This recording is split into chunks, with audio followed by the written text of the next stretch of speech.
Salut et bienvenue dans l'Apocalypse. Comme il est dit dans le guide du routard, ne paniquez pas. Ne paniquez pas parce que ça ne va servir strictement à rien. De quoi on meurt dans une situation de crise? Première chose, on meurt de cette panique, on meurt de la peur de ce qui va nous arriver. On meurt d'une projection. Arrêtez-vous, regardez autour de vous, calmez-vous et commencez à évaluer la situation de manière aussi posée que possible. Deuxième chose qui va nous tuer, inévitablement dans une situation de crise, après la division interne, ce sera la division externe. Longtemps avant de mourir de faim, longtemps avant d'avoir soif, et encore plus longtemps avant d'avoir froid. Ce qui va nous détruire, c'est de nous entretuer entre survivants, ou en l'occurrence entre voisins. La situation de pénurie commence à se présenter longtemps avant qu'elle soit réellement vécue. Sa projection mentale pousse à des grandes stratégies d'appropriation égoïste. On se bat les uns contre les autres pour s'approprier les derniers morceaux de papier toilette, de pâte et de sucre, qui sont évidemment les bases vitales de la survie. Option 2. Ne paniquez pas, calmez-vous, apaisez les gens autour de vous et commencez à 1. Réfléchir et 2. Vous associer, vous allier. S'allier, s'associer, ça vaut à la fois pour les parts de soi, on remet le soi au centre de l'être, on remet la lumière qui est capable de se projeter sur le présent, indépendamment de son contenu. Donc ce qu'on appelle indifféremment la pleine conscience, le self en IFS, le champ infini de conscience. Vous calmez les parts de vous qui sont les plus blessées et qui sont en train d'alerter tous leurs protecteurs. Dans la narration sociale, ce sera exactement la même chose. D'abord, on remet au centre la conscience, l'attention et la perception. Ensuite, on essaie de calmer et d'apaiser tous les êtres les plus blessés ou les plus fragiles qui, eux, n'ont pas réussi à faire ce pas. Deuxième étape, qu'est-ce qui se passe réellement? Qu'est-ce qu'on a réellement? Qu'est-ce qu'on peut réellement faire? On fait un processus de design, aussi rapide soit-il. Évidemment, si vous êtes en plein dans la situation de crise vitale, le processus de design est fait en une fraction de seconde. Où est la menace? Comment y échapper? Si vous avez la moindre échelle de temps, le processus de design, c'est-à-dire définir ces dessins et les moyens de les atteindre, va prendre plus de temps, va s'étager sur plus d'étapes. Il existe un nombre infini de manières de concevoir le design. La permaculture emploie des dizaines de méthodes. Une méthode assez classique qui est traduite serait Obredim. Observation, bordure ou limite, ressources, évaluation, mesure, design, conception, implémentation, mise en œuvre et maintenance ou suivi ou suite. Première chose à faire dans une situation, vous observez ce qui vous entoure. Tous vos moyens de perception vous permettent de collecter des informations. Ces informations vont ensuite être organisées, vous les structurez, et elles vont être organisées à partir d'intentions, à partir de finalités ou de buts. Il faut que les choses fassent sens, qu'elles aillent dans une direction. Et le sens a ces 3 aspects de donner une direction, fournir une signification, et un 3e qui m'échappe à l'instant. Vous avez réussi jusqu'à présent à survivre dans un cadre normé. Ces normes viennent d'exploser. il va falloir survivre et vivre dans un nouveau cadre. Les moyens de le faire, ça va être de s'associer aux autres, de s'associer à soi, de s'associer au monde. Formulé dans les narrations taoïstes des arts martiaux, d'abord on fait l'unité avec soi-même, corps, cœur, esprit, âme, tout ce que vous pouvez imaginer comme étant une part de vous. Ensuite, on fait l'unité avec tout ce avec quoi on interagit. On fait l'unité avec les outils qu'on emploie, on fait l'unité avec le sol sur lequel on marche, sur lequel on court, l'unité avec l'eau dans laquelle on nage, l'unité avec le partenaire ou l'adversaire qu'on est en train de manipuler. Et on étend graduellement sa sphère de perception, de conscience et sa sphère sociale d'unité à des cercles de plus en plus distants de soi, à de plus en plus de ce qui est perçu initialement comme une altérité. En faisant des formes d'unité avec ces altérités, il y a plusieurs choses à voir. L'unité peut être une unité homogénéisante, ça peut être même une unité de destruction. On peut créer une unité en rasant tout sauf soi. Deuxième choix de l'unité, on crée une unité homogène. On distribue par exemple la pression, si c'est à l'intérieur de soi-même, entre les différentes parts de son corps. Vous avez des endroits où vous ressentez fortement la pression, le stress, vous étirez vers toutes les autres zones où vous ressentez moins. Cet outil élémentaire des arts internes peut être appliqué à tout. La sensation qui va être ressentie, c'est un partage à la fois des ressources et des charges, des stress subis. Si vous appliquez ça à l'échelle sociale, une personne peut ressentir ou peut être soumise à un stress plus grand qu'une autre ou que les autres. Le partage de ces stress, le partage des ressources, va donner un vecteur général d'égalisation, un vecteur général de distribution. Il faut comprendre que ce qui va lâcher en premier dans des situations de crise, c'est les points faibles. La grande idée derrière de se débarrasser des points faibles est une illusion totale. Il y aura toujours des points faibles. La grande approche, c'est de renforcer ces points faibles, de les soutenir. Un aspect assez important à prendre en compte pour les situations de crise, c'est que les points faibles d'un être ou les points faibles d'un groupe social seront aussi ces points les plus sensibles. Les parties de vous qui sont les plus empathiques, qui sont les plus aisément touchées par le monde, sont aussi celles qui vont réagir le plus vite à des situations de crise, notamment à des situations de crise qui vont commencer à affecter les relations sociales. La logique élémentaire derrière des approches psychologiques comme l'IFS, c'est que les parts les plus sensibles passent en mode d'alerte, en mode de crise, qui empêche toute réaction constructive, et que les moyens de les gérer sont de les exiler, de les cacher en soi. Et d'autres parts de soi sont attachées à la défense à la fois de ces parts contre les menaces qui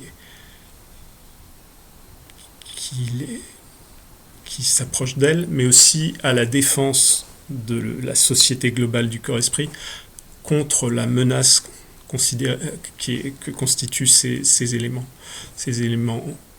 qui sont passés en mode panique, ou ces éléments qui tout simplement refusent la narration collective ou l'action collective qui est initiée. On va pouvoir tester ça très très vite parce que les joyeux champions qui nous gouvernent, qui représentent eux aussi dans une narration comme celle de l'IFS ou du dialogue des voix, des parts de nous, des parts collectives de nos sociétés.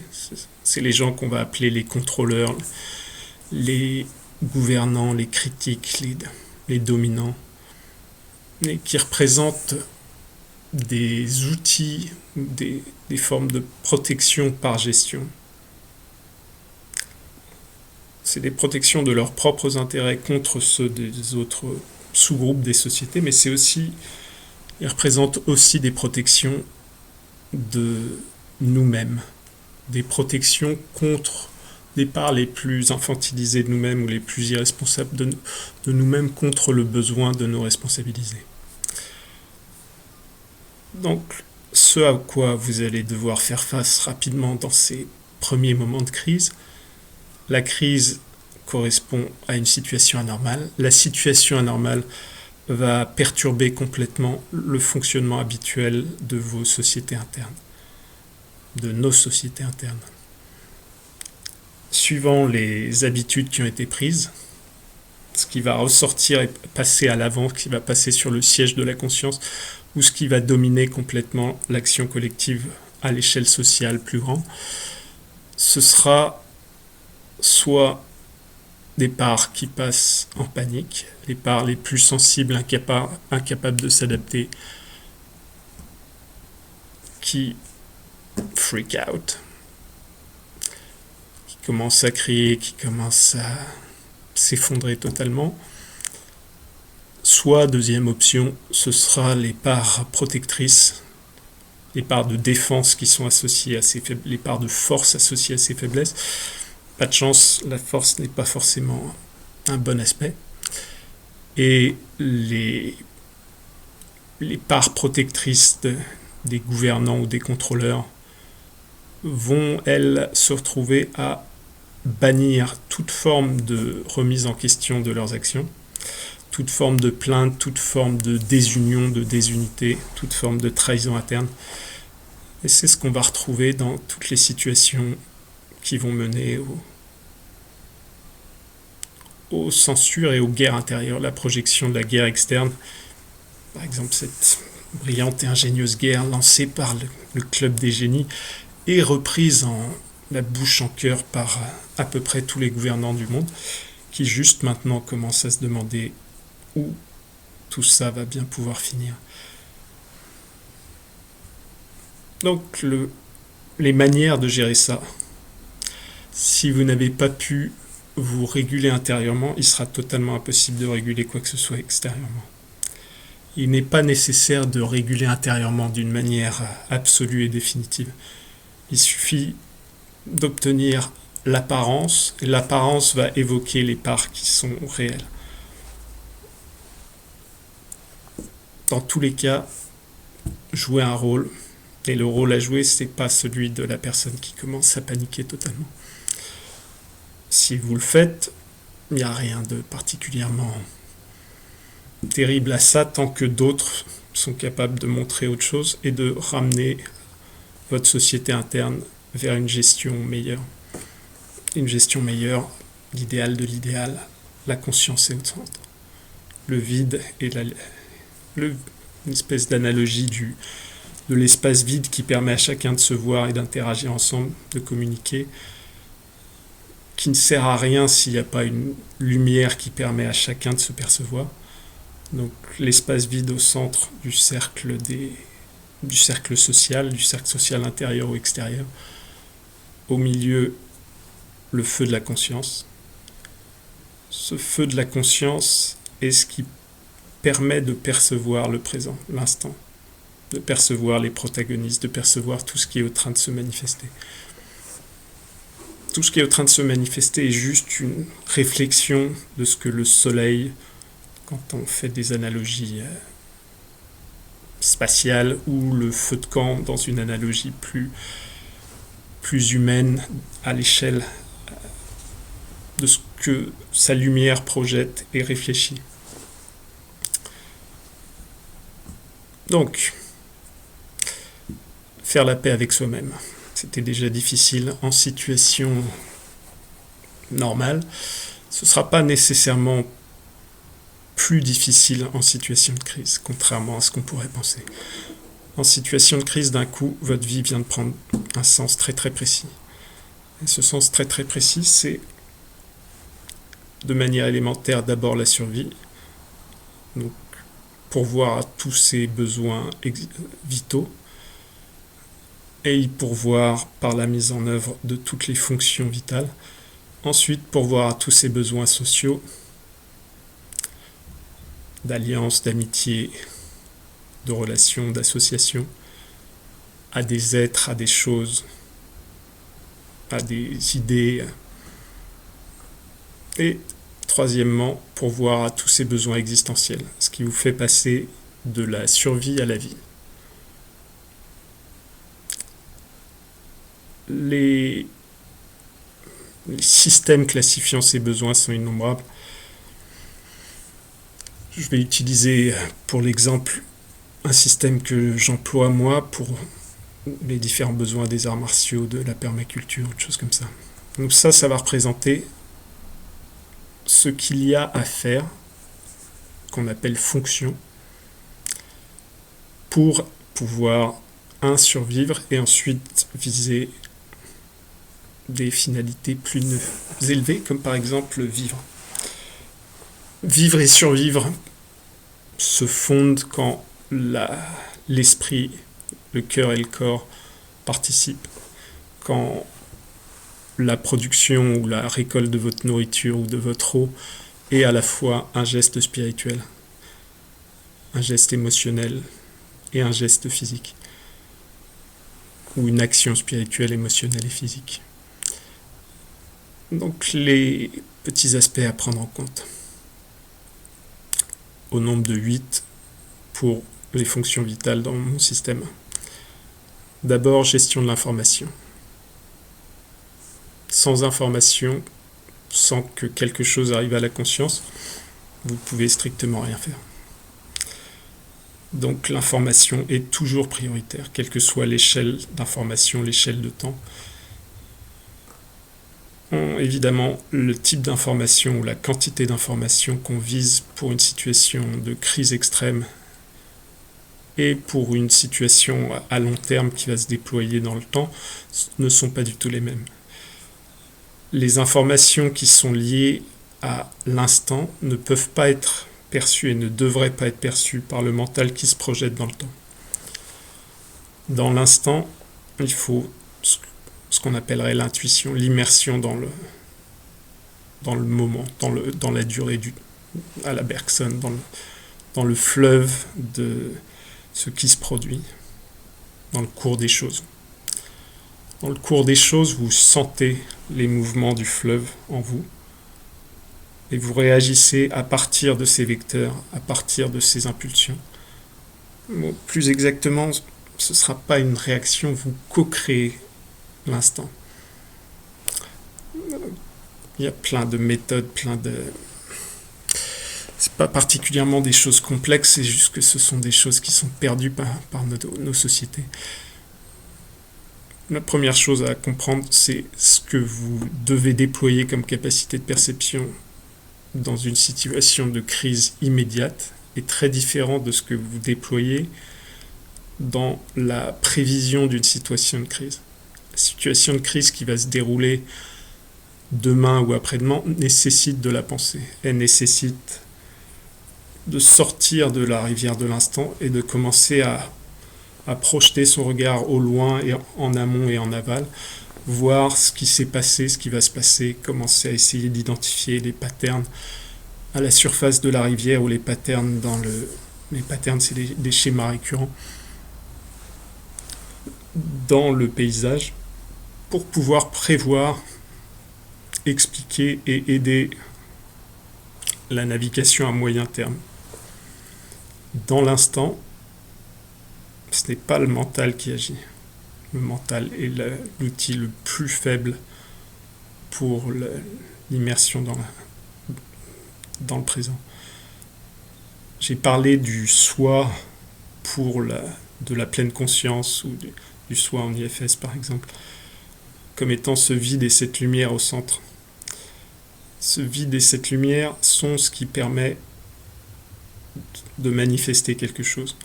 Les êtres qu'il y a autour, les personnes qui s'assiedent autour du feu, qui communiquent entre elles, les arbres qu'il y a autour de la forêt, tout ce qui peut apparaître à la lumière de la conscience, tout ça, c'est ce qu'on pourrait appeler des parts. Essentiellement, c'est ce qu'on appellera des parts mémorielles. Les parts elles-mêmes sont des formes qu'on pourrait qualifier de mémoire.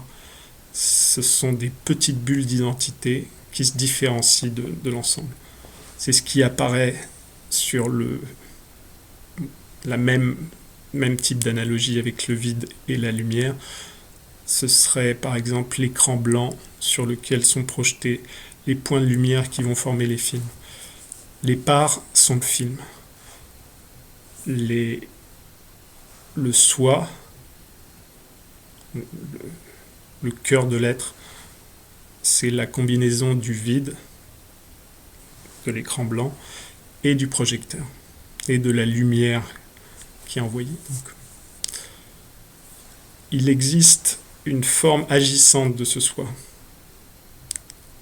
C'est-à-dire qu'il y a des parts de soi qui peuvent agir directement à partir de l'immersion dans l'instant. C'est elles qui sont déployées. C'est ce type de personnes, les gens qui ont la capacité à se fondre dans l'instant, à lire l'instant, sachant que évidemment tout le monde l'a, mais les types de filtres qu'on se met, les types de limitations et de définitions de soi qu'on s'impose, vont limiter ce qu'on va être capable de manifester. Donc ceux qui sont le plus capables de manifester le flow, la libre adaptation, pas seulement adaptation, mais la libre création dans l'instant à partir de tout ce qui est perçu, l'harmonisation au cours des choses, sont les personnes à mettre dans les postes ou les rôles d'action immédiate, d'action immersive. Les gens qui doivent prévoir à moyen ou long terme ne sont pas les mêmes. Ou alors ce ne sont pas les mêmes parts de soi qu'on doit mobiliser. Il y a une utilité au mental, aux parts mémorielles ou aux parts fonctionnelles qui ont développé des compétences par la mémoire. Il n'y a pas d'opposition entre le présent et tous les aspects qui sont capables d'accéder au passé, au futur ou à l'imaginaire. Ce sont des parts complémentaires de nos êtres. Dans un groupe social, de manière générale, on juge les autres sur nos propres échelles de valeur et généralement on survalorise nos propres capacités et on descend celles des autres. Si vous arrivez dans votre situation de crise, après avoir réussi à ne pas s'entretuer, la deuxième chose, c'est immédiatement de commencer à voir le trésor de chaque chose, le trésor de chaque être. Les personnes et tout ce qui vous entoure va soit devenir une forme de ressource, pas dans un sens extractif, pas dans le même sens qui nous amène aux situations qu'on vit actuellement, des sources d'interaction, des partenaires sociaux. Donc, soit les choses deviennent des moyens positifs de construire, soit elles deviennent des charges ou des obstacles inertes, soit elles deviennent directement des ennemis, des vecteurs opposés, des champs d'opposition contre lesquels on va devoir lutter en permanence.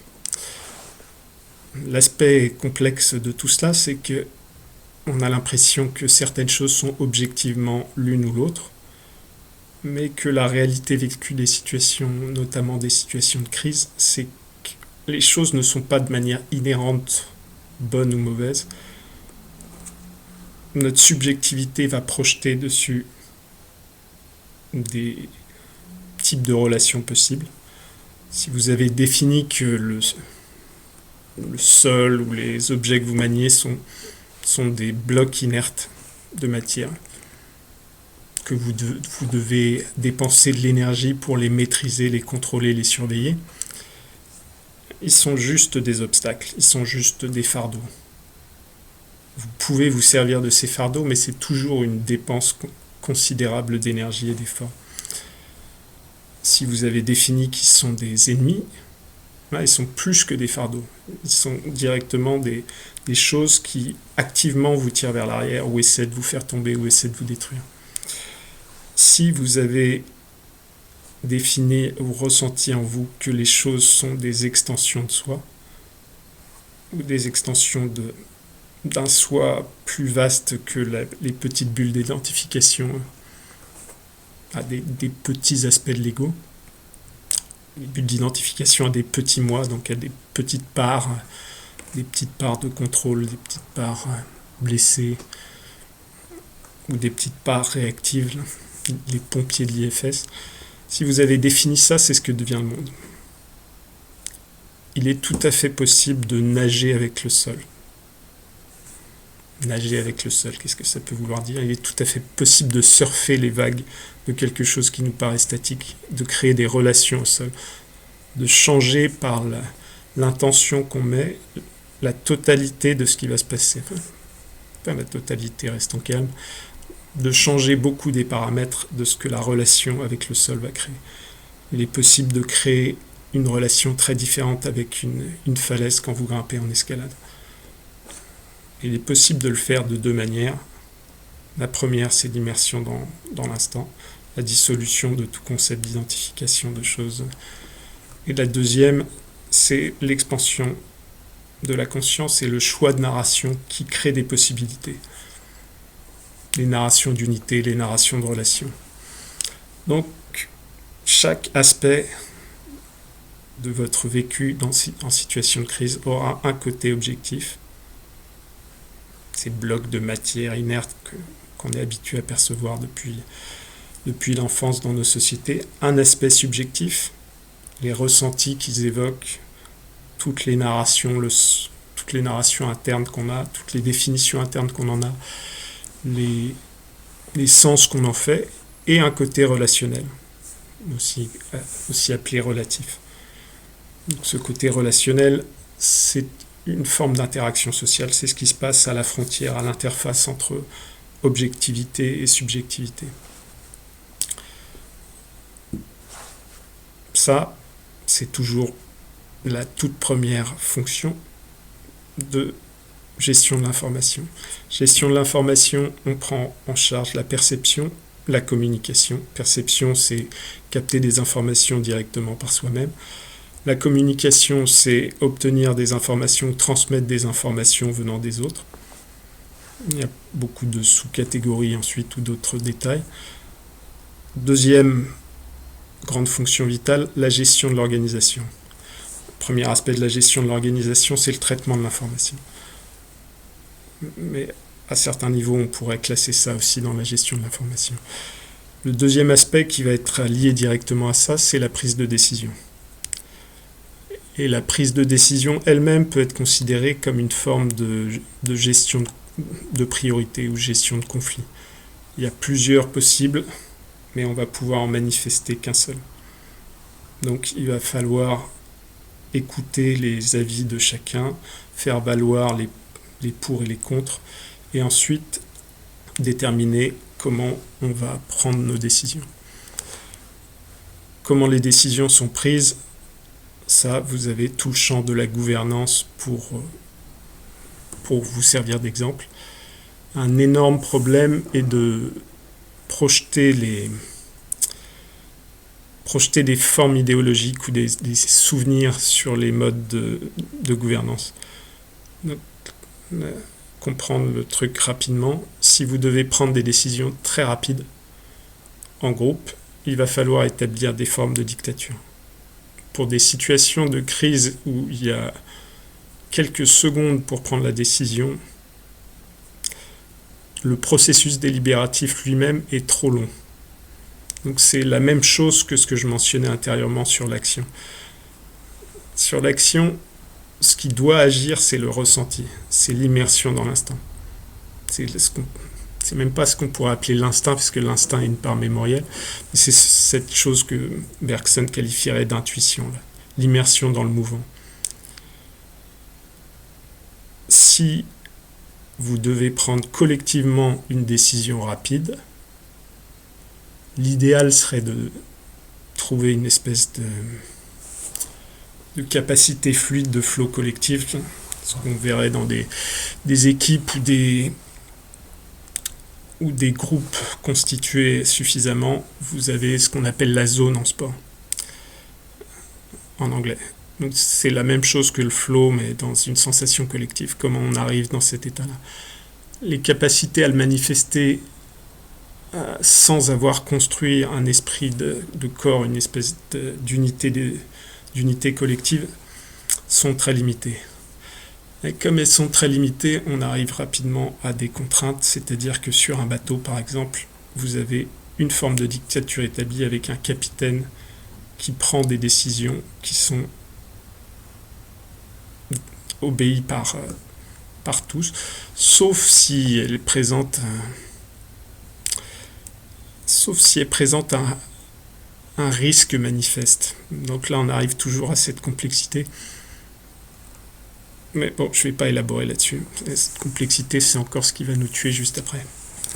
Donc pour l'instant, comprendre démocratie, dictature, monarchie, méritocratie, etc., projeter dans des situations de paix, tout ça, c'est des formes d'idées ou d'outils qui permettent d'établir des dominations, ou à l'inverse d'essayer de lutter contre ou de projeter que tel ou tel aspect sera meilleur. Dans des situations de crise, c'est assez différent. Dans des situations de crise, vous revenez à la base. Toutes ces formes-là sont des outils. Dans les approches de design, il n'y a pas de bien et de mal d'une manière absolue. Tout a des propriétés. Une forme dictatoriale, une monarchie, donc une tête, ça a des propriétés. Ça va avoir des effets qui vont être positifs, ou des utilités, qui vont varier selon les conditions. Et là, en l'occurrence, pour une situation de crise, avoir un seul être, pas de délibération possible, ça c'est très utile en gain de temps. Immédiatement, tout ce qui est bénéfique a tout de suite une ombre. Vous avez immédiatement les dérives qui vont aller avec les aspects positifs. Si une seule personne prend les décisions, si cette seule personne est complètement aberrante, la totalité du bateau est perdue parce que le capitaine vous a balancé directement sur les rochers. C'est ce que chaque individu du monde peut vivre avec les merveilleux gouvernements qui sont la marque de nos propres démissions internes et de ce que la Boétie appelait la servitude volontaire. Mais c'est aussi des outils, y compris des outils qui ont manifesté dans le temps des formes d'aspects qui peuvent être jugés tout à fait bénéfiques. Donc, gestion de l'information, gestion de l'organisation avec gestion de la prise de décision, gestion des conflits, gestion des priorités, gouvernance, etc., etc. Intendance, toute la gestion des quantités, les entrants, les sortants, etc. Donc tout ça, c'est des aspects vitaux. Une classe, par exemple, comme le management, des personnes dont le rôle est théoriquement de gérer les interactions humaines au sein d'un groupe pour faciliter le travail collectif ou pour faciliter le travail de chacun.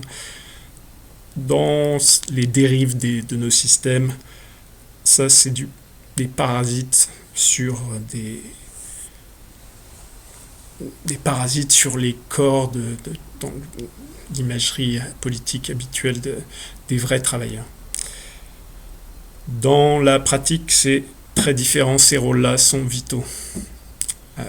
Les rôles réels, pas les rôles pas des espèces de dérives fictives. Les rôles de coordination sont vitaux. Nombre de personnes dans les milieux alternatifs s'en sont rendus compte avec le temps et avec l'âge. C'est pas du tout une perte d'avoir des gens dont la fonction principale est de voir comment faire travailler les autres ensemble et comment aplanir et améliorer et médier toutes les relations entre différentes parts. Ça, c'est des rôles essentiels. Si vous identifiez en vous ou extérieurement les personnes qui sont capables de prendre en charge ces rôles et qui n'ont pas nécessairement de compétences visibles, pratiques, autres, ces gens-là sont des ressources vitales. Des gens qui sont capables de faire la liaison. Si vous imaginez des Legos ou que vous imaginez de la chimie, vous pouvez imaginer certains atomes capables de s'allier ou de se lier avec d'autres. Et certains, de faire le pont pour les connecter, eux, à plusieurs autres avec lesquels initialement ils ne sont pas capables de se lier. Bon, l'analogie vaut ce qu'elle vaut, mais l'idée est là. Troisième fonction vitale, la gestion de l'intention, gestion du sens. Vers où on va ? Comme toutes les fonctions, c'est des systèmes arbitraires, au moins partiellement arbitraires, même si, comme toute idée, on peut arguer qu'il recouvre une espèce de réalité spirituelle, soit préexistante, soit qui se co-crée. En pratique, la gestion de l'intention, c'est savoir vers quoi on va. Établir des définitions, c'est ce qu'on appelle dans les arts internes la différenciation entre le groupe de personnes qui est en train de débattre de qu'est-ce qui devrait être fait, où on fait, comment on fait, etc. Se différencie clairement du faiseur, enfin du général en gros. Une fois que vous avez pris la décision de qu'est-ce qui doit être fait, et comment ça doit être fait en théorie dans ces grandes lignes, il y a un chef ou une chef ou tout ce que vous voulez comme variante. Il y a une part de soi qui, elle, va devoir le faire. Plus exactement, qui va devoir initier le mouvement, ou générer la motivation, générer le moteur, la capacité de mise en action. C'est pas elle strictement qui va faire l'action, c'est elle qui va mobiliser l'action pour tous les autres. Donc ça, c'est ce qu'on appelle l'intention, aussi appelée la volonté, etc. Il y a plein de nuances, mais l'idée, il est très bien de gérer son quotidien, de gérer toutes ces ressources élémentaires, penser à survivre en ayant de l'eau, en ayant des pâtes, du beurre, du sucre et du papier toilette comme il se doit. Le problème, c'est que on ne vit pas juste de l'entretien de sa matière. On a besoin d'une raison de vivre, d'une direction, de quelque chose vers lequel aller, d'un sens à la vie. La désertification de ce champ dans la vie quotidienne habituelle est déjà quelque chose qui mine à la fois les vies individuelles, mais qui mine la société et l'humanité dans son ensemble. La capacité collective à s'unir pour tendre vers une destination, vers un but, vers un rêve, est une des très grandes forces possibles de l'humanité. Là aussi, toute chose a son ombre. Si vous n'avez plus qu'un seul but, vous venez de créer une monoculture, vous aurez des séries de problèmes autour. Donc là, comme dans tout le reste, il faut bien comprendre que les relations entre diversité et pluralité étant la forme quantitative, et diversité qui est la forme qualitative de la pluralité, ne sont pas du tout des options binaires. C'est des navigations dans une polarité. Vous avez la droite et la gauche pour être capable de naviguer, de bouger autour des choses. Vous devez être capable non seulement d'aller absolument à droite et absolument à gauche, mais encore de couvrir tout l'éventail des nuances entre les deux. Et de couvrir toutes les autres polarités d'opposés complémentaires dans tous les autres axes.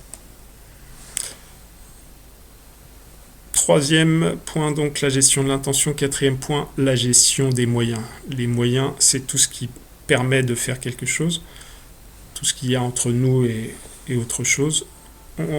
Simplifié, ce sera les outils, les techniques. Et la gestion, le terme gestion lui-même implique toute la chaîne logistique, c'est-à-dire pour toutes les fonctions vitales et toutes les autres fonctions. Quand je parle de gestion, je parle d'acquisition, de réception, de stockage, protection, machin. Imaginez une récolte de ressources, vous aurez l'image globale de ce que peut être une chaîne logistique totale. Vous avez la création de quelque chose, la création d'un fruit, qui peut être supervisé et être du coup sa production. Vous avez ensuite sa récolte, sa collecte, son acquisition. C'est la même chose. Dans cette part de récolte d'acquisition, il va y avoir une sélection, un tri, une filtration. Ensuite, il va y avoir un stockage qui va inclure les aspects de conservation quand on essaie de garder certains critères, certaines caractéristiques de ce qu'on a stocké, par exemple la température, la fraîcheur, l'état, et de protection. Donc protection, c'est empêcher les formes de prédation ou de parasitisme. Vous protégez la ressource contre des attaques extérieures. Ensuite, lié à ça, donc c'est pas nécessairement totalement séquentiel dans la ligne que je donne, il y a tout un aspect de concentration, de transport par concentration. On a des fruits qui sont répartis partout autour de l'arbre, dans différents arbres. On va les récolter, les ramener ensemble, les ramener dans des contenants et ensuite ramener tous ces contenants ensemble dans des zones de stockage. L'effet global est une concentration. Vous allez vers un centre. C'est aussi ce qu'on appellera une centralisation. Ensuite, vous aurez tout l'aspect de transformation. Là, on va changer des caractéristiques de ces objets ou de ces choses.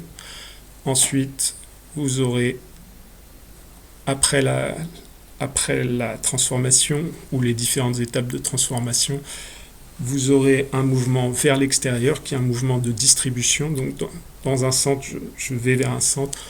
De l'autre côté, je pars du centre pour répartir vers tous les autres points de l'espace. Ensuite, la phase de consommation ou d'utilisation. Et après celle-ci, toutes les phases de réutilisation, réemploi, réappropriation, redesign, recyclage, tous les R là qu'on trouve dans toutes les différentes études sur les que vous verrez un peu partout dans les gestions durables. Et le dernier point, ce sera élimination du système, évacuation, la sortie du bloc, de la frontière que vous avez établie à votre système, temporel ou spatial, qu'il fait entrer dans un autre système ou une autre échelle de système. Ça représente les principaux blocs d'une chaîne logistique entière. On peut rajouter à tout ça un autre aspect de gestion qui lui-même est à une échelle fractale, un autre aspect de pensée, par exemple, comment toute notre production ne doit pas détruire notre capacité de création d'une nouvelle phase, d'une nouvelle récolte, par exemple. Donc, ça s'applique autant, ces chaînes logistiques s'appliquent autant aux informations. Vous devez collecter des informations, vous devez les trier, vous devez ensuite les stocker, ça ce sera la mémoire. Vous devez les déplacer, donc les centraliser, ce sera tout l'apprentissage, communication par réception, l'écoute, l'observation. Les communiquer par distribution, ce sera tout ce qui est communication, expression, etc., etc. Ça vaut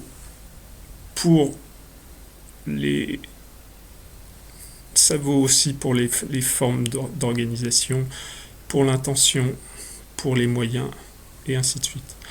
Donc dans les moyens, un des aspects que j'ai pas détaillé là, mais ce sera la maintenance de quelque chose. Ce sera le fait de fabriquer un outil, comment l'utiliser, comment développer son usage, donc développer la capacité propre à l'employé, développer aussi donc les attributs internes, développer les compétences intermédiaires qui permettent de l'employer, développer les destinations, les finalités et l'ensemble des conditions. On développe ça, ensuite vous aurez la maintenance de l'outil ou la maintenance de l'utilisateur, ce serait la maintenance de la relation, etc. etc. Donc ça couvre des grands blocs. Après, les aspects matériels sont classés outils, machines, etc. Les aspects immatériels, mentaux notamment, sont qualifiés de techniques. On peut apprendre à manier une technique comme on apprend à manier un outil. Les fonctions suivantes. Gestion des ressources, c'est ce qui est généralement considéré comme l'unique fonction vitale à laquelle les gens puissent penser. C'est normal dans un monde globalement matérialiste. Dans une culture matérialiste, on se pense fait juste de petits blocs. Le but du jeu est de garder le maximum de petits blocs ou d'en acquérir plus de territoire, plus d'argent, plus de possessions, plus de choses. Et la notion entière qui va aller derrière, c'est de penser que tout ce qui importe va être justement, est-ce qu'on a accès à des petits blocs ou pas. Donc là, en l'occurrence, de quoi vous avez besoin, il y a plusieurs échelles, plusieurs outils mnémotechniques qui sont employés. Un outil utile, c'est la règle des 3. Vous survivez 3 secondes sans information vitale sur une menace immédiate. Vous survivez 3 secondes, jours, années, siècles, sans goût de la vie. Donc ça, c'est des genres de fond, j'y reviendrai. Beaucoup plus classique, vous survivez 3 minutes sans air. C'est évidemment des formes symboliques et des moyennes. Il y a assez peu de personnes qui peuvent tenir 3 minutes d'apnée sans forme de préparation. Vous survivez, par contre vous ne mourrez évidemment pas directement en 3 minutes. Vous survivez 3 heures sans gestion de la chaleur interne dans des situations extrêmes. Donc tomber dans l'eau froide, exposé au plein vent, au plein soleil, à des endroits où il fait très chaud, dans la glace. Vous survivez 3 jours sans eau, 3 semaines ou 3 mois ou plus sans nourriture, et ensuite des temps beaucoup plus difficiles à évaluer sans certains éléments précis, notamment de nourriture, sans oligo-éléments. Vous avez vos grands nutriments, il va vous manquer certaines choses. Vous survivez. Alors, pour revenir à ces petits 3 sans goût de la vie, combien de temps on survit sans goût de la vie? On peut survivre longtemps sans goût de la vie. Maintenant, ça amène à une autre question. Quelles sont les ressources vitales, non pas de la survie, mais de la vie? Et là, on arrive à ces petits jeux sans goût de la vie, sans envie de vivre, sans curiosité envers la vie. La vie est finie. Il reste, vous pouvez continuer à faire fonctionner l'enveloppe de matière, et il est tout à fait possible que la vie se rallume à un moment quelconque. C'est le cas dans beaucoup de nos vies quotidiennes. Mais au moment où vous perdez l'instant, au moment où vous perdez le goût d'exister dans ce corps, dans cette existence, au moment où vous perdez l'idée que vous êtes vous-même un acteur dans une grande pièce ou un artiste en train de créer une œuvre, ou, pour reprendre la grande histoire d'Alan Watts, vous êtes la conscience qui rêve et qui, pour chasser l'ennui, génère de plus en plus de variété, de diversité, d'histoires, et qui, pour pouvoir pleinement vivre ces histoires, finit par oublier qu'elle est en train de rêver, après avoir oublié qu'elle avait tout pouvoir sur ses rêves. Je ne vais pas ressortir l'histoire en entier, mais c'est l'approche. Donc pour l'instant, ne pas paniquer, pourvoir aux fonctions vitales. Après la gestion des ressources, gestion de l'énergie, gestion de la vitalité. Ça pourrait inclure cet aspect de gestion de goût de la vie. Ça peut aussi être pris comme une nuance ou un aspect plus de flux sur la gestion des ressources. Gestion des actions, des mouvements et des circulations. Gestion du changement. Ou plus simplement, pensez gestion du mouvement. On pense rarement à ça comme une fonction vitale, mais si vous avez perçu où sont les ressources vitales, que vous avez réussi à organiser vos informations vous avez identifié les obstacles qu'il y a entre vous, vous avez, avec ces traitements d'informations, déterminé un chemin pour les atteindre, etc. Vous avez donc déterminé une finalité, vous avez une intention, vous avez une organisation, vous avez des informations, vous avez déterminé les moyens, les voies pour y aller, vous avez les ressources pour y aller, vous avez l'énergie pour y aller. Maintenant, il vous faut le véhicule pour y aller. Maintenant, il vous faut quelque chose qui vous déplace dans l'espace. Et ce quelque chose qui se déplace dans l'espace, c'est toute cette fonction du mouvement et de l'action. Donc, elle aussi contient des chaînes logistiques là, complexes, des tas de formes. Vous pouvez employer tous les outils de classification, les approches à la Hébert pour les types de mouvements possibles, d'autres approches pour l'origine des mouvements internes, mouvements externes, mouvements internes, externes, etc., etc. Dernier aspect vital, dernière fonction vitale, après la gestion des mouvements et des changements, la gestion du territoire. Alors, qu'est-ce que j'entends par territoire ? C'est la gestion des définitions de soi, de leur santé, donc de leur protection, leur défense externe, qui va aussi inclure l'attaque. Ce serait encore une fois une porosité entre les différentes strates, entre les différentes bulles, et ça recouvre une forme de gestion des actions. Donc là, ce sera tout ce qui est défense, attaque et santé. Se soigner, soigner les autres, qui aussi serait lié indirectement à se nourrir. Donc on pourrait retrouver encore une fois toutes les fonctions se retrouvent en fractal dans toutes les autres. Et garder à l'esprit, c'est juste des idées. Là, l'idée, c'est d'avoir les bases les plus élémentaires de ce qui permet de se maintenir en vie. Qu'est-ce qu'il faut faire individuellement et collectivement quand, pour reprendre la merveilleuse expression anglaise, the shit hits the fan.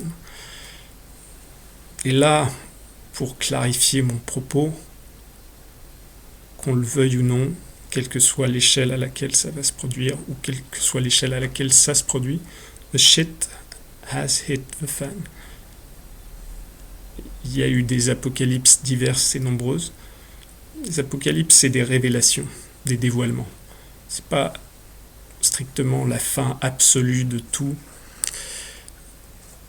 C'est la fin de tout un bloc de normalité. La guerre en Iran, les joyeuses aventures israéliennes, américaines, mais qui, à un niveau ou à un autre, sont soutenues par tous nos merveilleux dirigeants européens. Le carnage à Gaza était déjà l'avant-goût de ce qui allait se passer plus tard. Tout ça, ça a créé un changement de notre monde qui n'est pas un changement élastique, c'est-à-dire que c'est pas une petite perturbation qui va se relâcher pour redonner la normalité passée. C'est un changement plastique. Le monde a changé de forme. Et il ne retrouvera jamais de notre vivant la forme qu'il avait avant, pour nous. Si vous étiez à Gaza ou dans de nombreux autres endroits du monde, la forme a changé de nombreuses fois et pas forcément de manière très plaisante. Ça va être tout pour cette merveilleuse première vidéo. Bienvenue dans l'Apocalypse. Don't panic.